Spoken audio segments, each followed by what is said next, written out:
sobre a contagem de micro-organismos em placa. Primeiramente, a contagem de micro-organismos é um procedimento que faz parte da rotina microbiológica e clínica em determinadas situações. Pode ser tido como fator determinante para a qualidade de produtos alimentícios, produtos farmacêuticos e até insumos. Ou seja, é um procedimento bem importante. Para a contagem de micro-organismos em placa, ele se baseia em 3 princípios, que cada colônia é originária de uma única célula e, consequentemente, de sua multiplicação. O inóculo original é sempre homogêneo e não existe agregação de células. Para esse método, a gente precisa de uma cultura contendo um micro-organismo de interesse. Nesse caso, eu vou utilizar E. coli como forma explicativa, né? E então, os materiais. A gente vai precisar do tubo com a cultura de E. coli, séries de tubo, na verdade, 9 tubos de ensaio, cada um com 9 ml de solução salina estéreo. Vamos precisar de pipeta, alça de Drygalski, placas de Petri estéreo, placas de Petri com água nutriente e tubos com água nutriente fundido e resfriado a 56 graus. Para execução, primeiro a gente faz a diluição seriada. A gente vai pegar esses 9 tubos de ensaio e marcar eles como 10 elevado a menos 1, 10 elevado a menos 2, até 10 elevado a menos 9. Cada um deles tem 9 ml de solução salina. Então, para efetuar a diluição, a gente vai fazer assim.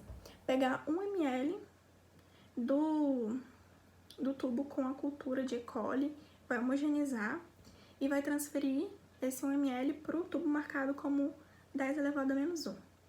Então, a gente pega 1 ml do conteúdo do tubo que está identificado como 10 elevado a menos 1 e transfere com a pipeta, né, lembrando com a pipeta, para o tubo identificado como 10 elevado a menos 2. E a gente vai fazendo esse processo sucessivamente até o tubo 10 elevado a menos 9, que aí assim a gente conclui a diluição seriada, né?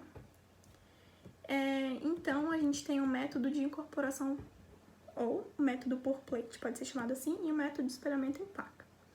Para o método por plate, a gente vai precisar de 2 placas estéreis vazias e vai identificar elas como 10 elevado a menos 7 e 10 elevado a menos 9.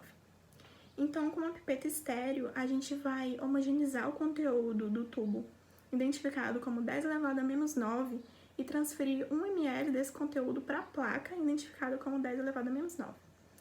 E com essa mesma pipeta, a gente pode retirar o conteúdo do tubo identificado como 10 elevado a menos 7 e transferir para a placa assim também identificada.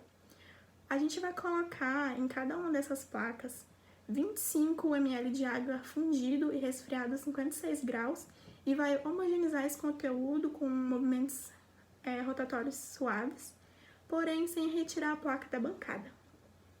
A gente vai esperar essas placas se solidificarem a temperatura ambiente e vai incubar a 37 graus por 24 horas.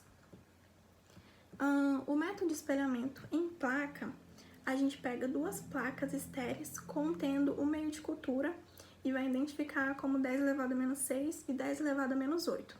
Com uma segunda pipeta estéreo, a gente vai homogeneizar o conteúdo do tubo identificado como 10 elevado a menos 8 e vai transferir 1 ml para a placa assim também identificada e fazer o mesmo procedimento com o tubo e placa identificados como 10 elevado a menos 6.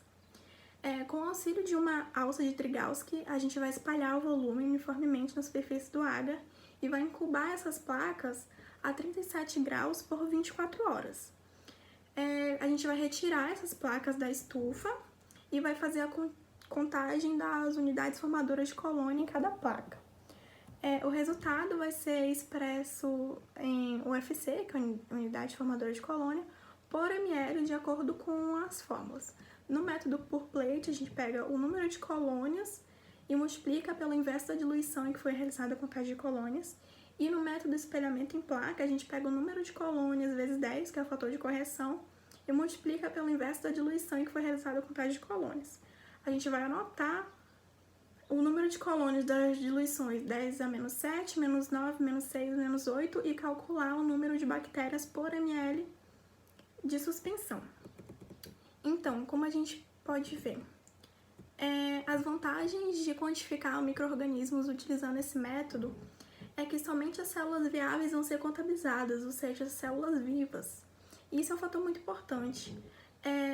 Porém, o tempo que é incubado, 24 horas, pode ser um fator que prejudique ali o aparecimento de colônias visíveis e pode ser uma desvantagem.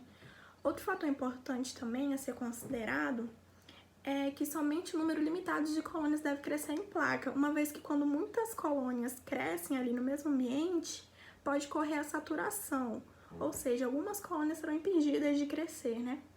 Então, como a gente vê, essas são as vantagens dos comentários de utilizar esse método, né?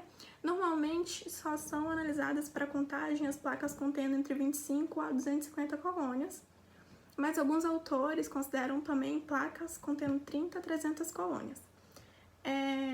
Esse fator de identificação de células viáveis é bem importante, porque atualmente existem vários métodos de contagem de micro-organismos, e nem todos têm essa vantagem, como, por exemplo, a contagem microscópica direta é um método rápido, porém que não diferencia células vivas de células mortas, assim como também a contagem eletrônica, e a contagem microscópica não é sensível, ou seja, culturas com um número inferior de células a 1 milhão não vão ser contabilizadas. A gente também tem análise por espectrofotometria, né? Que é utilizado espectrofotômetro e análise molecular. Entretanto, hoje o foco foi a análise em placa. Espero que tenha dado de entender. Obrigada pela atenção.